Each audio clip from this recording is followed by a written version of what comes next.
A very good evening to you and welcome to Rwanda Television News with me, Sam Kalisa. And I'm Fiona Babasi. Of course, moving ahead, the Chief of Defense Staff of the Rwanda Defense Force, General Jean Bosco Kazura, accompanied by the Inspector General of Rwanda National Police, CG Dan Munyuza, have been on a working visit in Tanzania since Sunday, May 9th. We do have the story. It is a visit in the context of maintaining good relations between the security forces of Tanzania and Rwanda. The Chief of Defense Staff of the Rwanda Defense Force, General Jean Bosco Kazura, accompanied by the Ambassador of Rwanda in Tanzania, Major General Charles Karamba, was received by the Minister of Defense of Tanzania, Elias John Kwandikwa, on Monday. The talks took place at the Tanzanian Ministry of Defense in Dar es Salaam. Also present at the meeting was the Tanzanian Chief of Defense Forces, General Venance Salvatore Mabeyo, and various other officials in the Tanzanian Armed Forces.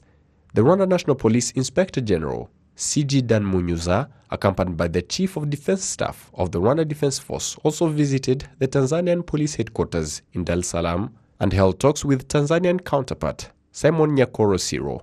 The two police officials later spoke to the media about their discussions. We agreed that together with the police of other countries, we should fight this and should overcome it. I'm happy. We talked a lot and we believe that everything is possible.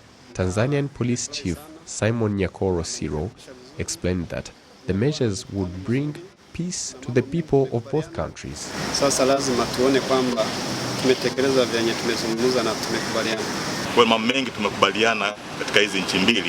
We agreed that our people, Rwandans and Tanzanians, should live in security in these two countries and our East African community, so that a criminal who commits a crime in Tanzania and flees to Rwanda will never have peace or work there, and vice versa. We hope that there will continue to be ongoing cooperation between our related security management.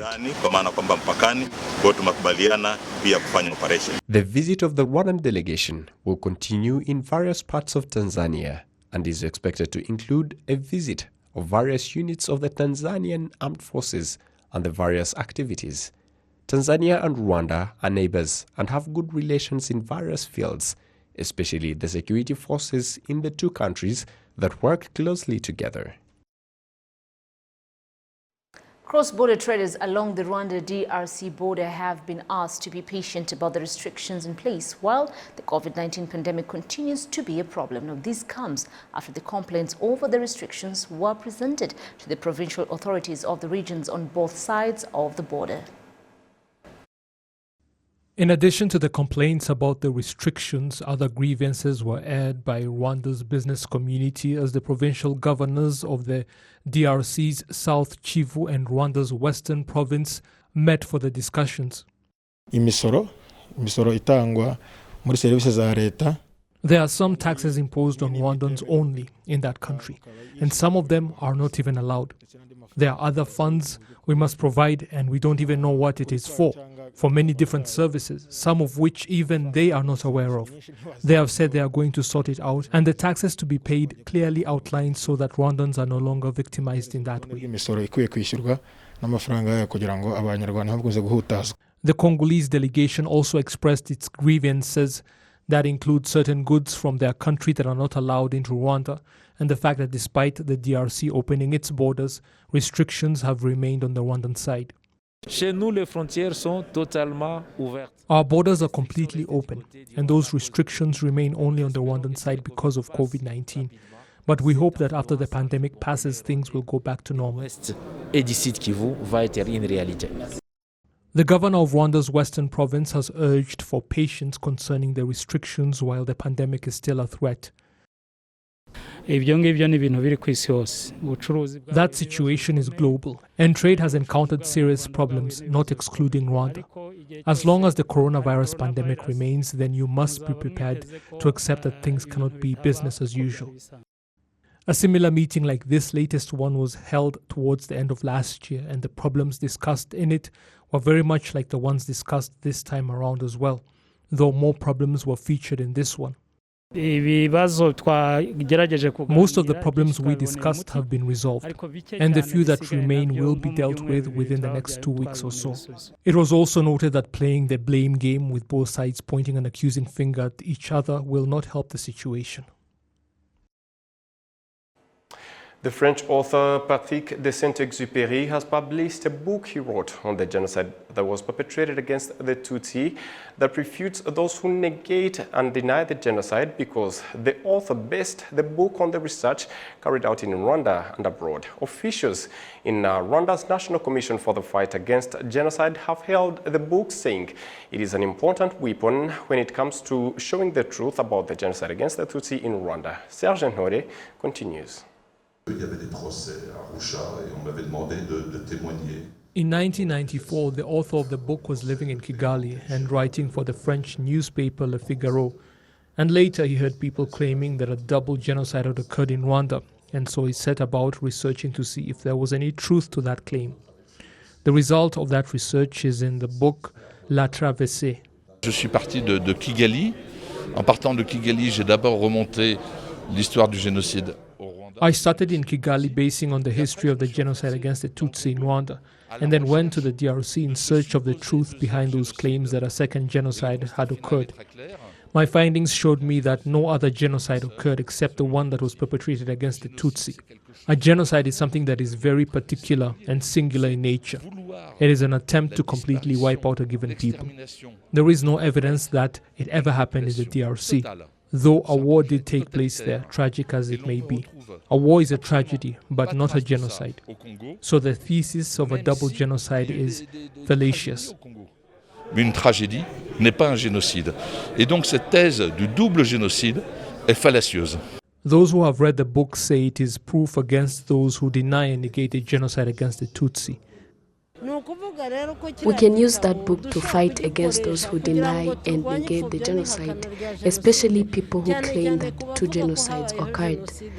Be it Patrick's book or Duclerc's report, both show that there was no double genocide, just the genocide against the Tutsi. Ni igitabo cyanditswe n'umuntu uzi icyo avuga yabiciyemo. That is a book that was written by someone who knows what they are talking about because they lived it. The latest version of the denial of the genocide against the Tutsi is that two occurred and that one cancels out the other. They claim that both sides killed people, so there should be power sharing. We are therefore grateful that we have a person fighting that notion of a double genocide and helping us. Officials in Rwanda's National Commission for the Fight Against Genocide have hailed the book, saying it is an important weapon when it comes to showing the truth about the genocide against the Tutsi. Starting in 2010, you have what they call the mapping report of Congo that says that Hutu refugees may have been killed there. Well, Patrick de Saint-Exupéry lived there too, and was at Goma when the refugees were being repatriated, and how Rwanda was helping to liberate them and return them home because they were being held almost as hostages by soldiers and the Interahamwe militia. The evidence clearly shows that the government of Rwanda did everything it could to repatriate them, but never tried to kill those people. You cannot kill people only to send a plane to get them back from Tingitingi. This book will play an important role in proving such claims as lies because, as a journalist, he did his own research and even went to the places the alleged crimes were committed to show the truth about them. Apart from his 318-page book, La Traversée, Patrick de Saint-Exupéry has also written articles in Le Figaro exposing how France supported Juvenal Habyarimana's regime that prepared and implemented the genocide against the Tutsi, having lived in Rwanda at the time, as well as in what was later called the Zone Turquoise set up by the French as the country was being liberated by the RPF in Inkotanyi. Now, three-day conference that is jointly covering the Forum of East African Community Chief Justices and the East African Judicial Education Committee was kick-started this Monday. Now, the Forum of the Chief Justices will focus on how to revive its activities for the judiciaries in EAC partner states to play a meaningful role towards effective integration of the region. Now, the Forum is expected to consider the progress made in implementing its previous decisions and recommendations. The heads of state The heads of delegation are expected to provide country-specific feedback on the status of the implementation as per the matrix provided. The Forum of the EAC Chief Justices is also expected to take note of the decision of the Council adopting the recommendation of the Attorney Generals on streamlining the formalization and activities of the Forum of the Chief Justices under the legal and judicial affairs sector in order to enhance its contribution towards the development of the legal and judicial sector under Article 126 of the Treaty and of the East African Integration Agenda. The three-day conference is being held under the theme, The Role of the Judiciary in Promoting the Rule of Law and Environmental Justice for Sustainable Development in East Africa. To the news now, more than 10,000 households in the city of Kigali are being provided for with fiber optic broadband internet, which is expected to help many continue their studies and work from their homes. We have the details. Different residents in the city of Kigali applauded the initiative of providing them with a fiber optic broadband internet connection, which made it easier for them to continue their studies and work from their homes. Although the initiative has helped them, internet cutoff is still a problem to many. Sabimana Ernest, the Director General of the Rwanda Utilities Regulatory Authority, RURA, says the problem is still there, but solutions have gradually been created from the last 3 years, which has seen the quality of internet connection improve in the country. The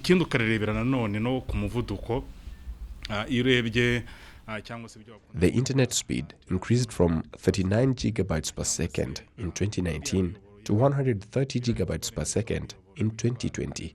So the sector has been developing, which has been backed by the country's policy to make the country a technology hub, which will support different sectors in the country.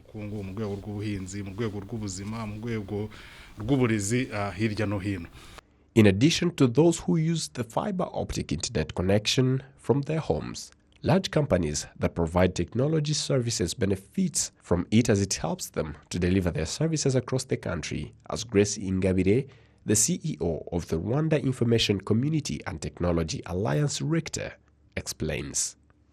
These providers or this organization, they use fiber. So we have been working with different partners who provide fiber in Rwanda, which are Liquid Telecom, BSC, KT, MTN, and others. They have been facilitating all our customers to bring their content on Rhinex via fiber termination. So the service has been stable, and we are even planning to onboard more customers on Rhinex. And the benefit for joining Rhinex is mainly to keep the local traffic local. For instance, let me give, apart from Rwanda Revenue, I can talk about BK. BK, they have an online service that is accessible by Rwandans, which means if there is an internet outage, either in Rwanda or outside of Rwanda, the service can still be accessible to Rwandan citizens. So we are happy and today to see, at least we can see the use of fiber technology in Rwanda, whereby it is helping citizens at least to continue browsing, to continue enjoying the services that is available in Rwanda. Gordon Kalema, the Director General at the Ministry of ICT and Innovation, says the broadband internet connection will be delivered to various households and institutions across the country. There are plans to distribute the fiber optic internet to people's homes, which has started from the city of Kigali, where now more than 10,000 homes have more than 50 megabytes per second internet connection, and this has helped people studying or doing their businesses from home. There are plans to continue the distribution to the rural areas as well. More than 3,271 institutions in rural areas have now been provided with fiber optic internet, and the plan still continues so that hospitals, prisons, and other service providers can be helped to provide better services to Rwandans.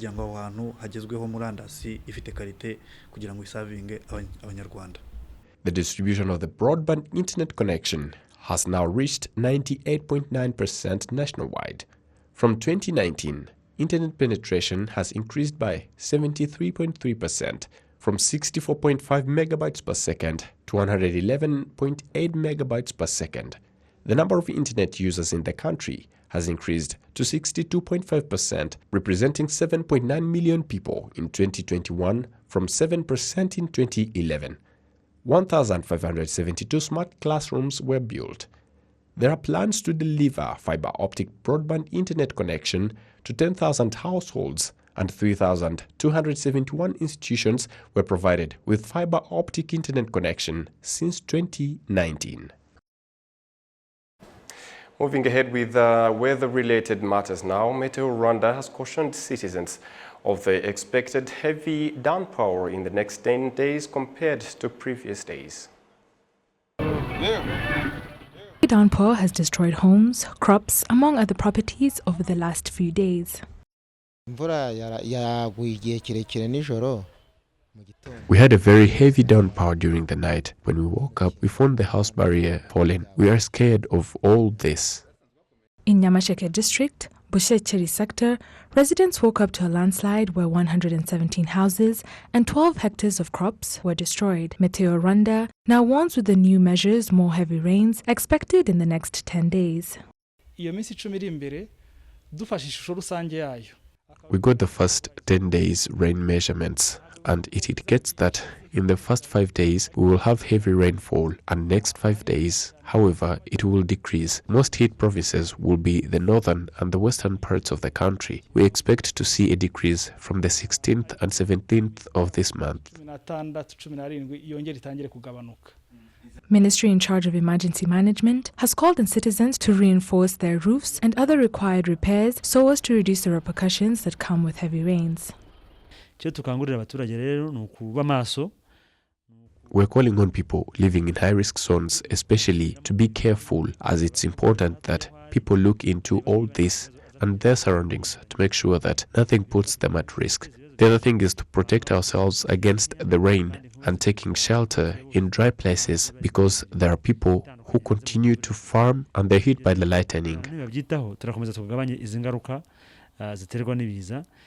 Figures from the ministry indicates that between last year to this year, from March 1st to 8th May last year, natural disasters claimed 197 lives, while the same period this year, 17 people were affected, a decrease of 91%. Those injured in the period last year were 249, while this year the number stands at 42, a decrease of 83%. From March last year to May this year, 5,449 houses were destroyed, while this year 560 houses were destroyed, a decrease of 89%. Gabi Movunyi for RTV.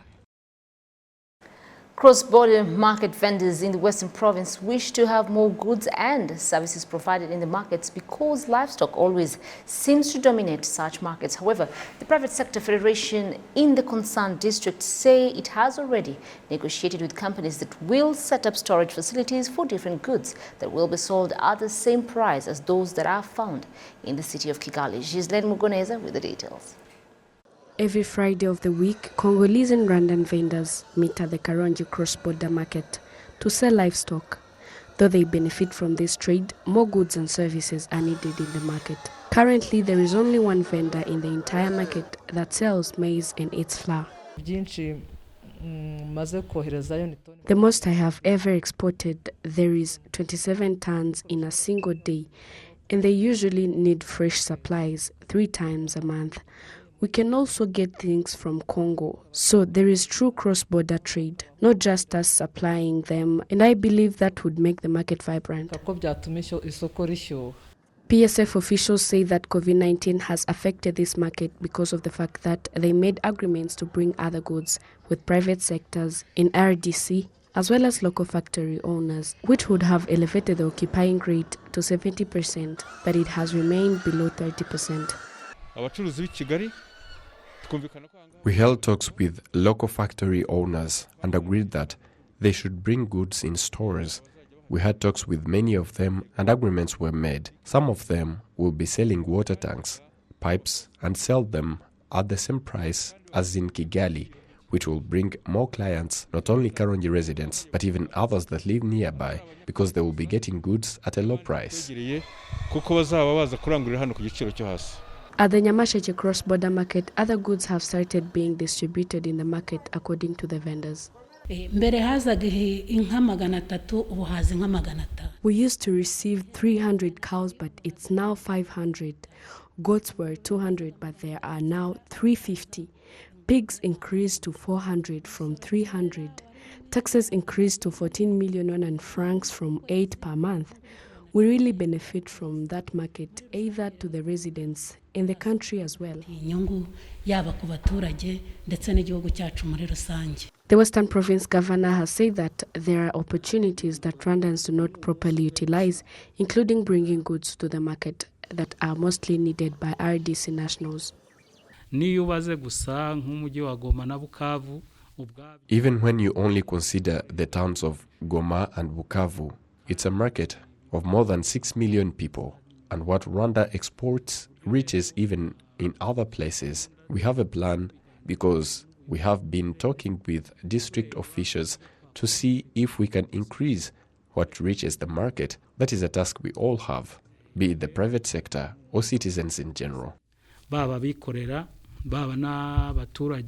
The cross-border market were built to simplify trade between Rwanda and its neighboring countries. 5.5 billion Rwandan francs was spent on Karongi cross-border market and 2.2 billion for the Nyamasheke market. The private sector is urged to utilize the infrastructure. Shislene Mugwaneza, reporting for RTV. The Minister of Local Government, Jean-Marie Vianney Gatabazi, today criticized some of the leaders and staff members that killed their fellow colleagues during the 1994 genocide against the Tutsi. In remembrance of the former employees of the Ministry of Public Service and Labour, Social Affairs and Local Government, they honoured the victims by laying down flowers and lighting the lamp of hope. Families of those killed during the genocide against the Tutsi have expressed concern that they do not know where the bodies of their loved ones are, so that they could properly bury them.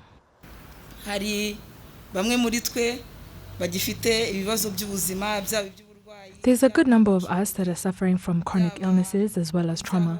But the government, through districts and sectors, has helped us in various ways, also with housing. But we cannot all get housing at the same time, so we understand that.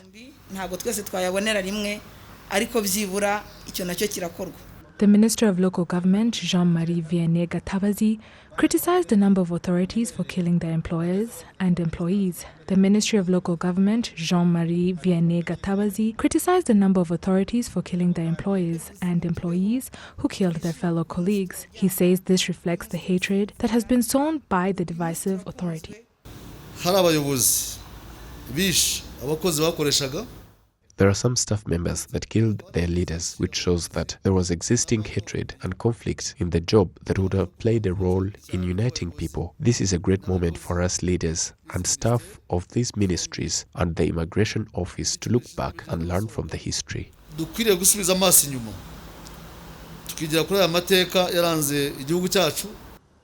The minister says the government has helped the survivors of the genocide against the Tutsi to regain hope and unity through various initiatives.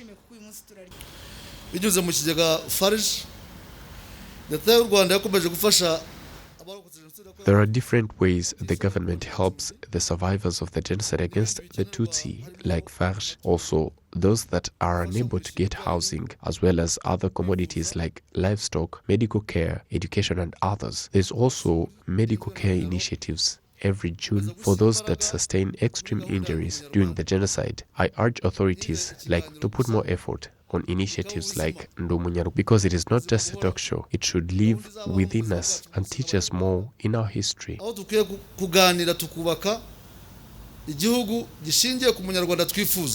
The 27th commemoration ceremony of the former employees of the ministries was attended by officials from the Ministry of Local Government, the Ministry of Public Service and Labour, and the Directorate General of Immigration and Immigration. Kabi Muvunyi for RTV.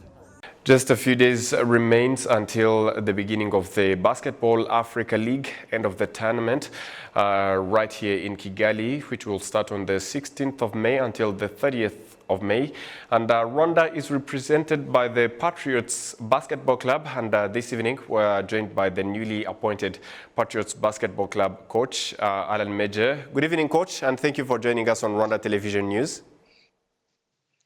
Good evening to you. Thank you for having me. All right. Since you reached Rwanda, of course, how has it been? How was your experience here in Rwanda for your first time? It's been great. As you know, we have to be careful with safety and protocol, so the majority of my time has been spent in either hotels or in practice with the guys. So we checked in at the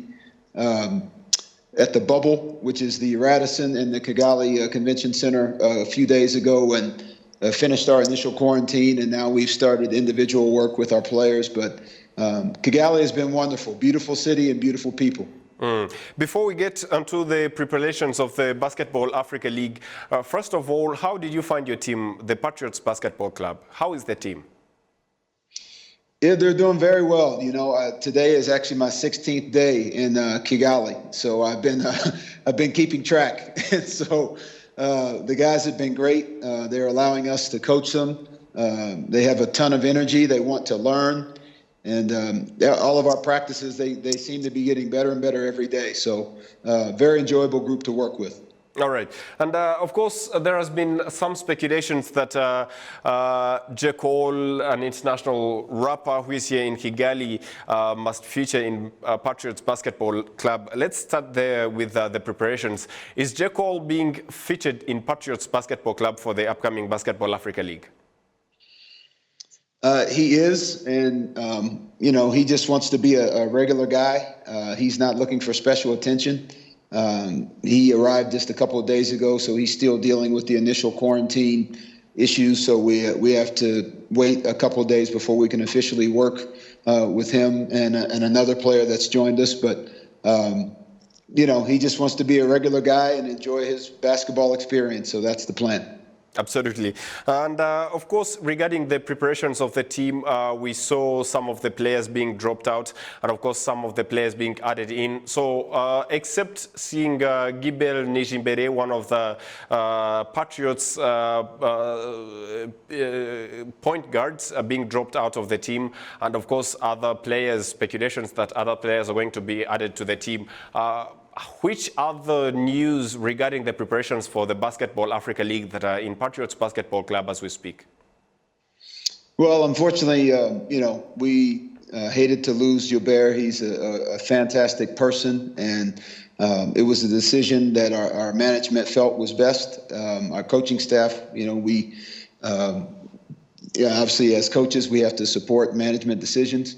And so at this point, we've added Prince Ibe and another young man named Brandon Costner to the roster. So at this point, our roster is complete as we get ready for practice here in the next couple of days.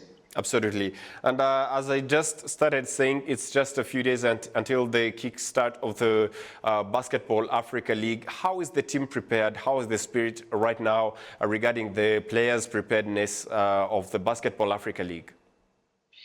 Well, you know, until we can get everyone out of quarantine officially, that's when we'll really know the scope of what we truly have. But the group that I've been with for this first couple of weeks since I've been in Kigali, I love their spirit. They're a high-energy group. They really want to learn, and they've made great progress just in a couple of weeks. And I'm not saying that's a credit to me. I think it's more of a credit to them and their intention to want to grow as a group. So the next step is just weaving the last couple of players into our full roster as they get out of quarantine and are officially able to participate in all the activities here. Absolutely. Regarding the teams that, of course, will participate in this Basketball Africa League, as a Patriots Basketball Club is in Group 1 with other strong teams right here on the African continent. What do you anticipate in regards to the results from this Basketball Africa League tournament?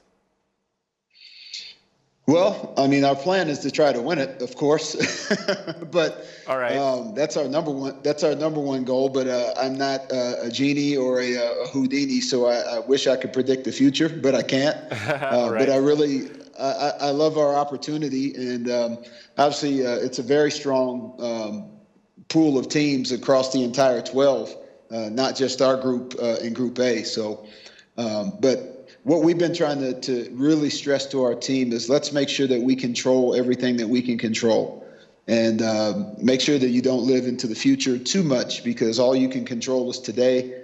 Tomorrow's obviously not promised to any of us. All right. And let's just make sure that every workout we have, every team meeting, every activity that we do as a group, that we make sure we just take one step forward. And the better we do that, that gives us the best chance to get what we like to accomplish in the end. All right.